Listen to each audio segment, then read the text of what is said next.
everyone, Pilot Ems here. So today I wanted to do a quick video for you and talk to you about the qualifications that you may need to become a commercial pilot.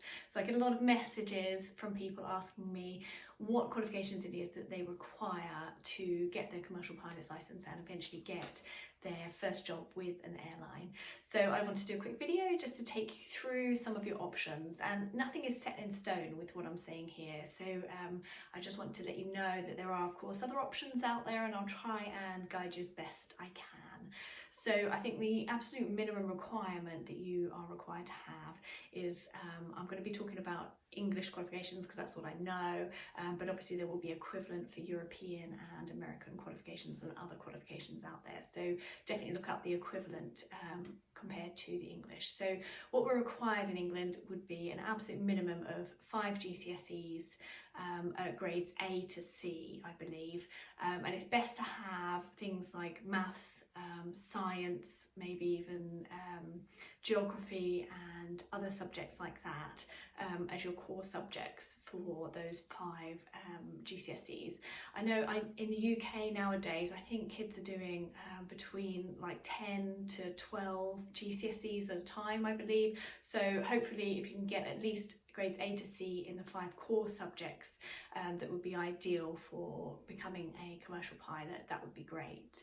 And then when you move on to your A-levels, it'd be great to really focus in on the A-levels that airlines are really enthusiastic about, and those ones would be things like maths, physics, even biology, chemistry. All of the sciences are really good, even geography, courses like that. So definitely try and focus in. Maths is a really big one, and physics, I would say, they're the 2 ones that personally I did those at A level. And again, you really want to be getting grades A to C with those A levels that you're going to be doing.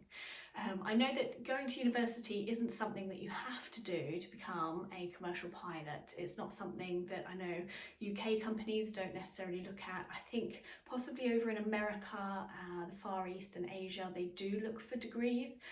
But if you're wanting to stay within the UK or other locations, depending on where you are, I don't think you necessarily need to have a degree. And I know certainly nowadays in the UK, obtaining a degree can be rather costly. It could cost you upwards of £30,000 just to get your degree over a 3-year period, compared to how much it used to cost back when I did my degree all those years ago. It certainly wasn't that much money. And as I said, it's not necessarily something that you do need to have to work for an airline. So definitely think really long and hard about whether you actually want to spend that money and get yourself into that huge amount of debt before you then get yourself into maybe a little bit more of debt to get your commercial pilot's license. And when I say little, it's definitely in some commas there. So definitely think long and hard about a degree, whether it's something that you want to do. As I said, when I did my degree, it certainly didn't cost that amount of money to do. It was quite a number of years ago now when I did my degree, and I picked aeronautical engineering to study. So that's what I studied at university. So if you are going to go to university, make sure it's a degree that will help you stand out a bit more when you put it on your CV, when you apply to airlines. So I think there are degrees such as aviation studies, maybe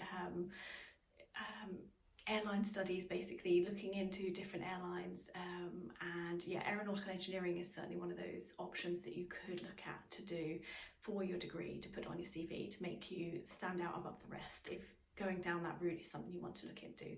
So once you've got those qualifications, then obviously you can crack on with getting your pilot's license, and you can either do that through maybe a flight school, or you could do it off your own back. But I think that's going to be another video that I will talk about different options for getting your commercial pilot's license. So for minimum qualifications, definitely you want to be getting good grades at GCSEs, looking to do A-levels that have got certainly maths and physics are the top 2 that I would definitely pick with my A-levels. And again, getting grades A to C with all of those. And then really considering whether university is the right thing for you or not.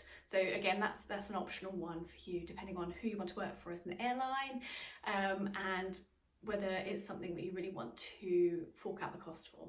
So I hope that's helped you with the qualifications that you would need to become a commercial pilot. And if you enjoyed this video, definitely give me a thumbs up and share it with your friends if you think they get value from it, and I'll speak to you all very soon. Take care.